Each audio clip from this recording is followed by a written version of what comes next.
Gene साहब, स्वागत है आपका। पहले तो गुड आफ्टरनून, बताइए कैसे रिव्यू कर रहे हैं अपने कल के कॉल्स को और आज के दो शानदार आइडियाज भी दीजिए।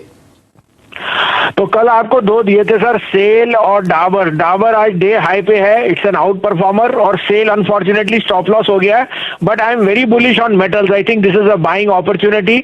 और हेमंत जी, मैं यहाँ कैटेगोरिकली कहता हूँ, ये एक हफ्ते की और है जो आपको ये वॉलेटिलिटी है। Next Wednesday Thursday we should be back to normal, so this is a buying opportunity. Please get into quality stocks. अब आप कहें तो दो बायज हैं सर, दोनों मेटल्स में हैं, and I am very very bullish on both the stocks. तो आप कहें तो मैं शुरू करूं? प्लीज बताइए। तो पहला बाय होएगा sir Jindal Steel. Jindal Steel has gone through a sharp correction, but steel prices are up और Jindal Steel will report record numbers. 163 63 है, 158 का स्टॉप लॉस रखिए, 190 का टारगेट। दूसरा buy again Hindalco sir, in the same space, but Hindalco is an outperformer on the back of Novelis. 161 का rate है, 157 50 का स्टॉप लॉस रखिए, 185 का टारगेट।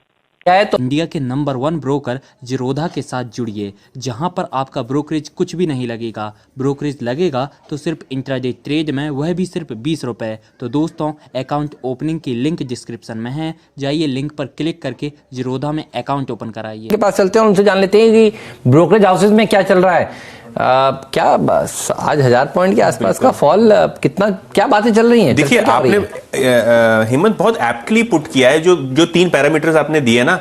सबसे पहले तो ये विदेशी मंदी है। ग्लोबल मार्केट में हमने देखा है, डाउ हो, नैस्डैक हो, टेक स्टॉक्स में बहुत बड़ी बिकवाली है, तो ये इंपोर्टेड मंदी सी है।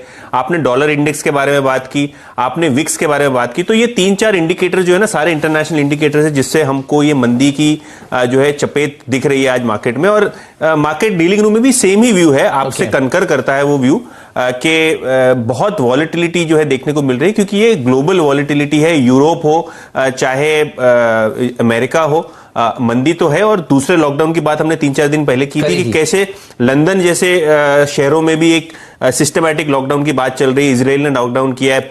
नरेंद्र मोदी जी ने भी कहा कि स्टेट गवर्नमेंट्स को एक्सप्लोर करना चाहिए कि जो डिस्ट्रिक्ट्स में, जो जिलों में आपको ज्यादा केसेस दिख रहे हैं, वहां सिस्टमैटिक छोटे-छोटे लॉकडाउन करिए। तो मेरे हिसाब से उसकी मार्केट एक फीलिंग लेके थोड़ी बहुत प्रॉफिट बुकिंग कर रहा है। दवा लेट आई ना, बिल्कुल दवा आ जाती सही समय पर। आज आशीष भाई ने हमारे पोल किया था, कोई भी मानने को राजी नहीं है कि इस साल दवा आएगी। तो आप सोचिए, अंदर सब लोग यही समझ रहे हैं कि दवा आने में देर होगी, तो हम लोगों को इसका जो इस्तेमाल है ज्यादा करना पड़ेगा, मास्क का। बताइए लेकिन क्या चल रहा है, कौन से स्टॉक्स पे बात हो रही है? मंदी वाले कॉल्स होंगे मुझे लगता है। मंदी वाले नहीं है हेमंत, क्योंकि मंदी तो ये सीरीज में ऑलमोस्ट, अगर आप सीरीज देखें ना, तो ये गिरने वाली सीरीज थी। सही है। सीरीज का जो हाई था और अभी लो पॉइंट था, वो अभी एक्सपायरी के दिन हुआ। और डीलिंग रूम्स को लगता है कि ये शुरू के जो 8-10 दिन है अक्टूबर के, वॉलेटिलिटी वाले रहेंगे, लेकिन इतनी बड़ी मंदी नहीं हो सकती है।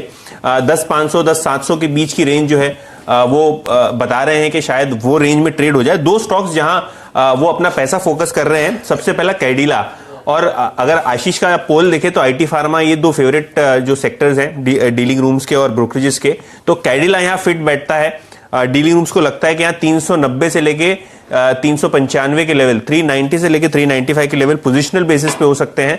और पूरे फार्मा सेक्टर के जो रोल ओवर है ना हेमंत, बहुत बढ़िया तेजी के साथ हुए हैं। तो रोल ओवर भी बहुत अच्छे हैं कैडिला के और फार्मास्यूटिकल शेयर्स के। इसके अलावा वोडाफोन आइडिया, बहुत ही इंटरेस्टिंग टेक है यहाँ वोडाफोन आइडिया पे ट्रेडर्स का। उनको लगता है कि ये जो अक्टूबर सीरीज है ना, यहां बहुत बड़े अच्छे रिटर्न्स हमको देखने को मिलेंगे। 13-14 रुपए के हाई से स्टॉक ने अच्छा करेक्शन दिया है, सिंगल डिजिट के आसपास ट्रेड कर रहा है। और जो 30 तारीख है, उस 30 सितंबर वाले दिन कंपनी की एजीएम है। और एजीएम में क्या है? एजीएम में एजेंडा पे है फंड रेजिंग। तो आइडिया वोडाफोन की जो मैनेजमेंट है, उससे जो है इन्वेस्टर्स की बातचीत होगी, फंड रेजिंग पे क्लैरिटी होगी, प्राइस हाइक पे क्लैरिटी होगी, बहुत सारी चीजों पे सवाल जवाब करने हैं वोडाफोन आइडिया के मैनेजमेंट को। तो एजीएम में काफी सारी चीजें आ सकती हैं, और एजीएम के पहले पहले बाय ऑन डिप्स जो है डीलिंग रूम सुझा रहे हैं अपने ट्रेडर फ्रेंड्स को। ओके, तो ये 2 ट्रेड्स हैं, याद रखिएगा, वोडाफोन आइडिया और कैडिला। फार्मा में अगर आप देखें रोलोवर्स, जैसे कि यतिन ने कहा कि बहुत स्ट्रांग है, यकीनन अगर आप देखें फार्मा में रोलोवर्स काफी स्ट्रांग है। Piramal enterprises, Cipla, doctor Reddy's, Biocon और विंद फार्मा, सबके रोलोवर 80 to 81% की ट्रैजेक्टरी। अभी याद रखिए, बाजार बंद होने में आधा घंटा है, एडजस्टेड फिगर्स बाद में आएंगी, इनके रोलोवर्स बहुत स्ट्रांग हैं। लेकिन Vodafone idea, I mean readers का ये व्यू है, महेश भाई साहब, आपकी राय, आई मीन अगर डिप पे कुछ बाय ही करना हो, डिप अक्रॉस द अगर आप देखिए टेलीकॉम है, आज रिलायंस भी थोड़ा सॉफ्ट हुआ है इस वीकनेस में। अब पूरे टेलीकॉम के अगर आप देखें आगे क्या खड़ा है, strong pricing, price hikes, better ARPUs, Reliance exactly अगर आप देखें अब पोस्ट पेड डिवीजन पे कैपिटलाइज कर रहा है। आपकी राय क्या है? आप पैसा अगर झोंकना ही होगा तो वोडाफोन, भारती या फिर इन लेवल्स पे रिलायंस जिसके पास मल्टीपल ट्रिगर हैं, किस पे फोकस करेंगे?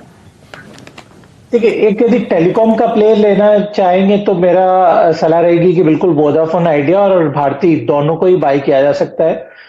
अगेन अब रैशनल इसका क्या है कि सबसे पहले वोडाफोन आइडिया को, क्योंकि अब चूंकि पैसा रेस करना है, 35,000 करोड़ रुपए वो रेस करना चाहते हैं, तो मेरा मानना है कि वो एक ट्रिगर रहेगा, क्योंकि निवेशकों को अपनी स्टोरीज वगैरह सारा बताया जाएगा। जहां तक भारती एयरटेल का सवाल है, मेरा मानना है कि जो जियो के पोस्ट पेड का अनाउंसमेंट के बाद में जो एक फॉल देखने को मिला, ये ओवरडन हो चुका है, क्योंकि यदि भारती के 20% उनका जो बेस है वो पोस्ट पेड है और वो काफी लॉयल बेस है, सालों से उनके साथ में है। तो मुझे नहीं लगता कि जियो इतनी आसानी से उस बेस को कैप्चर कर पाएगा।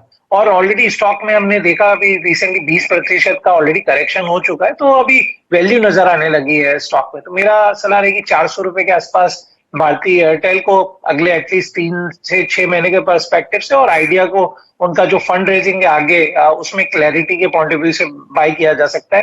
मुझे लगता है 10% की अपसाइड दोनों स्टॉक्स में बिल्कुल मिलेगी। इंडिया के नंबर 1 ब्रोकर जिरोधा के साथ जुड़िए, जहां पर आपका ब्रोकरेज कुछ भी नहीं लगेगा। ब्रोकरेज लगेगा तो सिर्फ इंट्राडे ट्रेड में, वह भी सिर्फ 20 रुपए। तो दोस्तों, अकाउंट ओपनिंग की लिंक डिस्क्रिप्शन में है, जाइए लिंक पर क्लिक करके जिरोधा में अकाउंट ओपन कराइए।